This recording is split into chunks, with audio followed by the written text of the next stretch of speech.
हरे कृष्णा। आप सभी का स्वागत है आपके अपने चैनल तीज त्योहार और कथाएं में। दोस्तों, हिंदू धर्म में पितृपक्ष का विशेष महत्व माना जाता है। शास्त्रों में वर्णित है, पितृपक्ष के दौरान पितरों की मुक्ति और मोक्ष की प्राप्ति के लिए उनके परिवार के लोग तर्पण, पिंडदान, श्राद्ध आदि क्रिया करते हैं। वे इस तरह से अपने पितरों को प्रसन्न करते हैं, जिससे पितृ सुख समृद्धि, धन वैभव और वंश वृद्धि का आशीर्वाद देते हैं। तो दोस्तों, पंचांग के अनुसार भाद्रपद मास की पूर्णिमा तिथि के साथ पितृपक्ष आरंभ हो जाएगी, जो कि अश्विन मास की अमावस्या तिथि को समाप्त होगी। तो आइए जानते हैं इस बार पितृपक्ष 2024 कब से आरंभ हो रहा है और श्राद्ध की सभी महत्वपूर्ण तिथियां कौन कौन सी हैं। तो इस बार हिंदू पंचांग के अनुसार भाद्रपद मास की पूर्णिमा तिथि 17 सितंबर को सुबह में 11:44 से आरंभ हो रही है, जो कि 18 सितंबर को सुबह 8:04 पर समाप्त होगी। तो ऐसे में पितृपक्ष का आरंभ 17 सितंबर से होगा। इसके साथ ही अश्विन मास की अमावस्या तिथि 1 अक्टूबर को रात 9:39 से आरंभ हो रही है, जो कि 3 अक्टूबर को सुबह 12:19 पर समाप्त होगी। तो दोस्तों, ऐसे में इस साल पितृपक्ष 17 सितंबर से आरंभ होकर 2 अक्टूबर को समाप्त होगा। दोस्तों, पितृपक्ष का हमारे हिंदू धर्म में बहुत महत्व है। माना जाता है हमारे पूर्वजों की 3 पीढ़ियों की आत्माएं जब स्वर्ग और नर्क के बीच पड़ने वाले पितृलोक में निवास करती हैं, जहां पर यमराज का शासन होता है। तो ऐसे में जो भी व्यक्ति मरता है उसे यमराज पितृलोक ले जाते हैं। ऐसे में जब किसी परिवार में कोई व्यक्ति मरता है तो पहली सीढ़ी स्वर्ग या फिर नर्क जाती है। ऐसे में पितृपक्ष के दौरान इन 3 पीढ़ियों का श्राद्ध कर्म किया जाता है। मान्यता है कि पितृपक्ष के दौरान पितरों का तर्पण, श्राद्ध और पिंडदान अवश्य करना चाहिए, जिससे पितरों की आत्मा को शांति मिल सके और उन्हें मुक्ति प्रदान हो।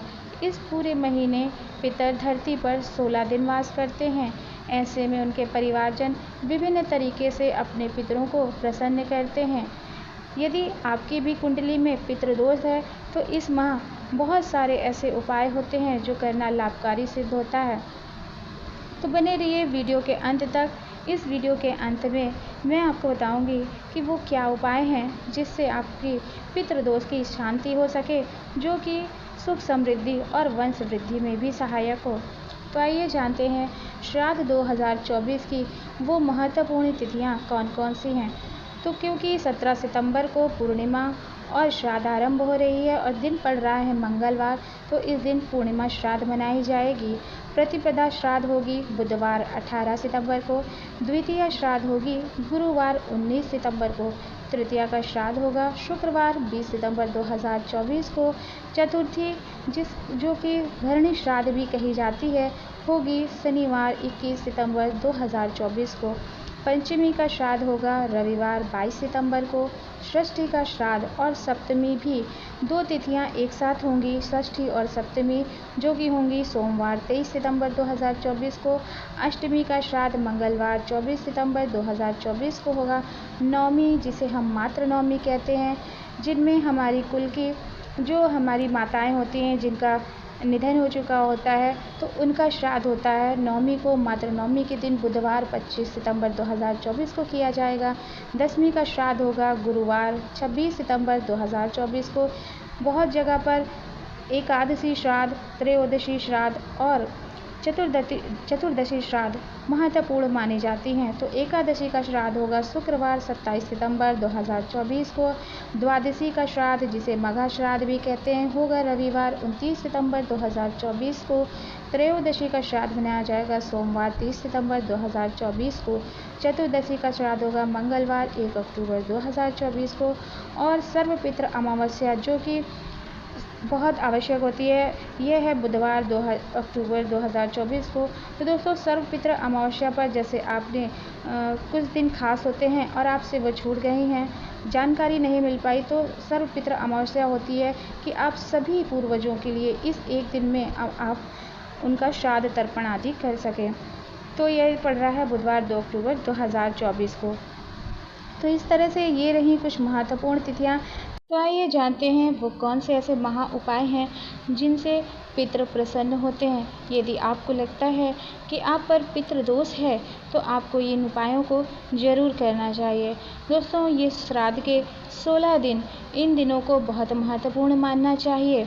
ये साल भर में एक बार आते हैं और आपको इनका भरपूर फ़ायदा उठाना चाहिए। अपने पितरों को प्रसन्न करना चाहिए। इन 16 दिनों में आपको पितृ स्तोत्र का पाठ अवश्य करना चाहिए। ओम पितृ देवताय नमः, इस मंत्र से यदि आप आहुति दे सकें तो ये और भी अच्छा है। जब भी आप तर्पण करें तो उनमें फूल और काली तिल मिलाकर ही तर्पण करें। तो दोस्तों, ये कुछ ऐसे उपाय हैं, यदि आप इनको 16 दिन निरंतर करते हैं तो आपके पितृ अवश्य प्रसन्न होंगे।